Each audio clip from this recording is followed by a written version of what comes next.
అన్న చెప్పండి ఏం చెప్తారు? కోమటిరెడ్డి గారు సంక్రాంతి పోయే ప్రయాణికులకి టోల్ ఫ్రీ చేయాలి అని చెప్పేసి కోరారు. సో, మళ్ళా తెలంగాణ ప్రజల గురించి పట్టించుకోరా? దసరా సందర్భంగా మనకు కూడా పెద్ద పండగ కాబట్టి అప్పుడెందుకు మాట్లాడలేరు అని చెప్పి ఒక చర్చ నడుస్తుంది. ఏం చెప్తారు?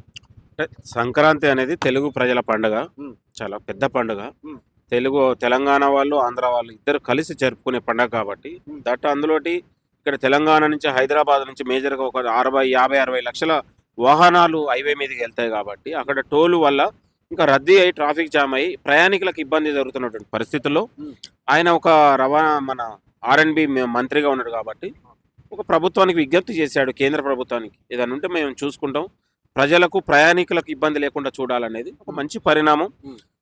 10 ఏళ్లలో గత ప్రభుత్వాలు చేయలేదు. ఇప్పుడు మేము ప్రజల కోసం పనిచేసే ప్రజాపాలన, హ్మ్. ప్రజా ప్రభుత్వం గాబట్టి, ప్రతి దాంట్లో ప్రతి ఇబ్బందిని గూడా ఈ హ్మ్. ప్రభుత్వం పరిశీలించి, హ్మ్. ప్రజల కోసం పనిచేసే ప్రభుత్వం అనేది నిరూపణ హ్మ్. ఏమనేది ఒక మంచి పరిణామం. హ్మ్. అంటే దసరా పండుగ తెలంగాణలో పండుగ. మన తెలంగాణ ప్రజలు కూడా చాలా మంది ఊరికి పోతారు కదా! మరి వాళ్ళకి సంబంధించి ఎందుకు అడగలేరు? ఇదే ఇదే ప్రశ్న అప్పుడెందుకు అంటే లేవనెత్తలేరు అని ఇప్పుడు అడుగుతున్నా. తెలంగాణ వరకే ఉంటాం. ఇది హ్మ్. బార్డర్ దాటుతుంది గాబట్టి, హ్మ్. కొంచెం ట్రాఫిక్ సమస్య, హ్మ్. టోల్ గేట్‌లల్ల ఇబ్బంది ఉంటది. రద్దీ ప్రాంతాలు గాబట్టి, దాన్ని పూర్తిగా నిర్మించడానికి. అదే టోల్ లేకుండా ఫ్రీగా ఎళ్ళిపోవచ్చు, హ్మ్. రావచ్చు అనే ఉద్దేశ్యంతో ఉంది తప్ప, హ్మ్. ఇక్కడ తారతమ్యం లేదు. హ్మ్. తెలంగాణ, ఆంధ్ర అనేది గానీ, పండుగలనేది అందరం కలిసి జరుపుకుంటాం. అది దసరా గూడా తెలంగాణ వాళ్ళు ఇక్కడ ఉండేవాళ్ళు జరుపుకుంటారు. ఆంధ్ర గూడా మనం సంక్రాంతి గూడా తెలుగు ప్రజలందరూ కలిసి జరుపుకుంటారు. హ్మ్. కాబట్టి పండుగల దగ్గర ప్రాంతీయ విద్వేషాలు ఉండకూడదని. సో, ఇంకోటి రీసెంట్‌గా తెలంగాణ సమావేశాలు శీతాకాలపు సమావేశాలు, అసెంబ్లీ సమావేశాలు జరుగుతున్న టైంలో సో, రేవంత్ రెడ్డి గారు కేసీఆర్‌ని కలవడం జరిగింది. సో, అక్కడ వెనకాలనే ఉన్న కేటీఆర్ కావచ్చు, పాడి కౌశిక్ రెడ్డి. సో, వీరిద్దరు కూడా లేవకుండా సో, ఏం చెప్తారు? అంటే ఆ సందర్భాన్ని ఏం చెప్తారు? వాళ్ళ కేటీఆర్‌కు సంస్కారం లేదనేది నిరూపణ అయింది. కేసీఆర్ ఒక చిల్లర రాజకీయాలు చిల్లరగాడనేది రుజువయింది. హ్మ్. ఇప్పుడు ఆయన లేవకపోతేనో, పడుకుంటేనేమో, ఈ పోటుగాడు కూర్చుంటేనేమో, ఇంకో లేకపోతేనేమో ముఖ్యమంత్రి గారికి గౌరవం హ్మ్. పెద్ద బొయ్యేది లేదు. ముఖ్యమంత్రి గారికి ఆయన వల్ల వచ్చేది కూడా ఏం లేదు. హ్మ్. కాబట్టి అక్కడ ఉన్నటువంటి అనేక సీనియర్ నాయకులు లేచి సంస్కారం చేశారు. హ్మ్. ఆయన ఉన్నటువంటి తండ్రి గారే లేచి ముఖ్యమంత్రి గారికి నమస్కరించాడు. అది సంస్కారం. హ్మ్. రాజకీయాలు వేరు. గౌరవం అనేది ఇచ్చిపుచ్చుకోవడం. హ్మ్. కాబట్టి ఆ మర్యాద గాని, ఆ సంస్కారం కేటీఆర్‌కి లేదనేది నిరూపణ అయింది. హ్మ్. కాబట్టి రాజకీయాలలో మనం దీర్ఘకాలిక రాజకీయాల్లో ఉండేవాడికి హ్మ్. కనీసం మొదటి పాయింట్ లక్షణాలేంది? గౌరవం. హ్మ్. ఇతరులని గౌరవించడం, మనం గౌరవించుకోవడం. హ్మ్. క్రమశిక్షణ, హ్మ్. విధేయత హ్మ్. ఇవే లేనోడు వాడు రాజకీయ నాయకుడు ఎట్లయితాడు? హ్మ్. ఏదో తండ్రి చాటున ఆనాడు ఏదో మంత్రి అయ్యిండు. హ్మ్. కాబట్టి ఇంక భవిష్యత్తులో అది అయ్యేది లేదు. ఆయన పీకేది లేదు. హ్మ్. కాబట్టి తెలంగాణలో అసెంబ్లీలో ప్రవర్తించిన కేటీఆర్ తీరు హ్మ్. అది ఏదేమైనా అతని యొక్క సంస్కారానికి నిదర్శనం అది. హ్మ్. అజ్ఞానానికి నిదర్శనం అది. కాబట్టి దానివల్ల పెద్ద ఎవడు పట్టించుకోవట్లేదు. హ్మ్. అది కేటీఆర్ పతనానికి నిదర్శనంగా మనం భావించాలి. పాడి కౌశిక్ రెడ్డి కూడా నిలవడలేదు పక్కన. ఇక పాడి కౌశిక్ ఎవడు పట్టించుకుంటాడండి నాకు అర్థం కాక. ఆ! ఆ!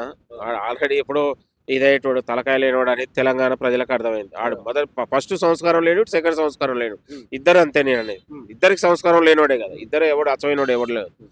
కాబట్టి వాళ్ళిద్దరిని ఎవడు తెలంగాణ ప్రజలు పట్టించుకునే పరిస్థితి లేదు. మళ్ళీ రేపటి నుంచి ఒకవేళ అసెంబ్లీ మొన్న చూసాం కేసీఆర్ గారు కేవలం 3 నిమిషాల్లో వచ్చి అసెంబ్లీ నుంచి పోయారు. సో, రేపటి నుంచి మళ్ళీ రాబోతున్నారా? లేకపోతే రారనుకుంటున్నారా?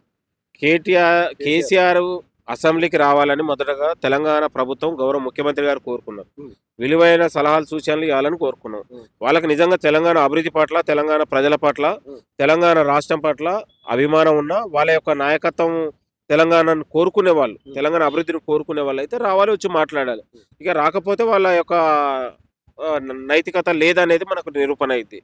కాబట్టి రావాలని మేము కోరుకుంటున్నాం. మాట్లాడాలని కోరుకుంటున్నాం. హ్మ్. ప్రతిపక్ష పాత్ర ఉండాలని మేము కోరుకున్నాం. గతంలో 10 ఏళ్లలో ప్రతిపక్షాలు ఉండొద్దని హ్మ్. కేసీఆర్ కోరుకున్నాడు. కానీ కేసీఆర్ కూడా ప్రతిపక్షంలో ఉండాలి. హ్మ్. ప్రజల పక్షాన మాట్లాడాలని మేము కోరుకుంటున్నాం. తేడా అది మాకు. ఇంకోటి ఇప్పుడు నిరుద్యోగులకు ఏం చెప్తారు? అంటే కాంగ్రెస్ ప్రభుత్వం వచ్చిన సంవత్సరానికి 2,00,000 ఉద్యోగాలని చెప్పేసి నెలకి ఇదిగో, అదిగో అని చెప్పేసి చెప్పారు. సో, కొత్త సంవత్సరం 2026 కూడా స్టార్ట్ అవ్వబోతుంది. సో, ఎప్పుడు చెప్తారు? ఇంకా నిరుద్యోగులకు ఆ తీపి కబురు ఎప్పుడు చెప్తారు అని చెప్పి కూడా వెయిట్ చేస్తారు. ఏం చెప్తారు? ఆల్రెడీ నిన్న డీజీపీ గారు కూడా ఆ! దాదాపు 14,000 ఆ! కానిస్టేబుల్ పోస్టులు కూడా భర్తీ చేద్దామనేది హ్మ్. వాళ్ళు ప్రకటించారు. హ్మ్. ఇంకా ఉన్నటువంటి ఖాళీలను కూడా ప్రభుత్వం త్వరలోనే భర్తీ చేస్తుంది. హ్మ్. ఉద్యోగాల భర్తీ అంశంలో ప్రభుత్వం ఎప్పుడు కూడా మొదటి నుంచి కూడా చిత్తశుద్ధితో ఉంది. హ్మ్. ఉద్యోగాల భర్తీ అంశంలో వెనకకు తగ్గేదే లేదు. బరాబర్ ఖాళీలని భర్తీ చేసుకొని మరికొన్ని రోజులలోనే హ్మ్.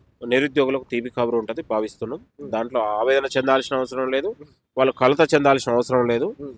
ప్రతిపక్షాల ఉచ్చులో పడాల్సిన అంతకంటే అవసరం లేదు. హ్మ్. ముఖ్యమంత్రి గారికే ఉద్యోగుల పట్ల, నిరుద్యోగుల పట్ల పూర్తి అవగాహన ఉంది. వాళ్ళకు ఉద్యోగాలు ఇవ్వాలనే ఆలోచన ముఖ్యమంత్రి గారికి పదే పదే ప్రతి వేదికల మీద చెప్పారు.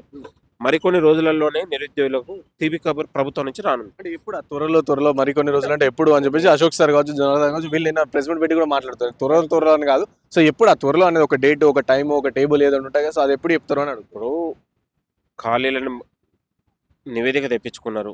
ఏ శాఖలు ఉన్నాయనేది కూడా ప్రభుత్వం ఒక ఆలోచన చేసి తప్పకుండా ఉద్యోగాల ఖాళీల అంశం కూడా తేలబోతుంది. వాళ్ళకు మరికొన్ని రోజులలో కూడా తీపి కబురు ఇవ్వాలనేది ప్రభుత్వం సిద్ధంగా ఉంది. ఆ దిశగా కూడా ప్రక్షాళన జరుగుతూ ఉంది. దాంట్లో సందేహం లేదు. ఉద్యోగులు వేరు కాదు. ఉద్యోగులలో విశ్వాసం నింపాలనేది ప్రభుత్వం ఉంది. ప్రతి ఖాళీలను కూడా భర్తీ చేయడానికి ఈ ప్రభుత్వం సిద్ధంగా ఉంది. మీరు గుర్తుపెట్టుకోండి. దాంట్లో రాజకీయాల అవసరం లేదు. ఇంకో అవసరం లేదు. ఖచ్చితంగా ఉద్యోగాల భర్తీ ఉంటుంది. దాంట్లో సందేహం లేదు. తప్పకుండా. Thank you. సో విన్నర్గా ఇది చెప్తా ఉన్నారు. సో కంప్లీట్గా తెలంగాణకి నిరుద్యోగులకు సంబంధించి సో ఖాళీలు కూడా నేను కానిస్టేబుల్ 14,000 పైగా ఉన్నాయి. సో అవి దానికి సంబంధించి కావచ్చు. నేను త్వరలోనే నిరుద్యోగులకు తీపి కబురు ఈ ప్రభుత్వం చెప్తుంది అని చెప్పేసి TPCC general secretary Telangana Dayakar గారు చెప్తాను. కెమెరా పర్సన్ సాయితో రాణా ప్రతాప్ రిపోర్టింగ్ ఫర్ వైండ్ ఫ్రమ్ హైదరాబాద్.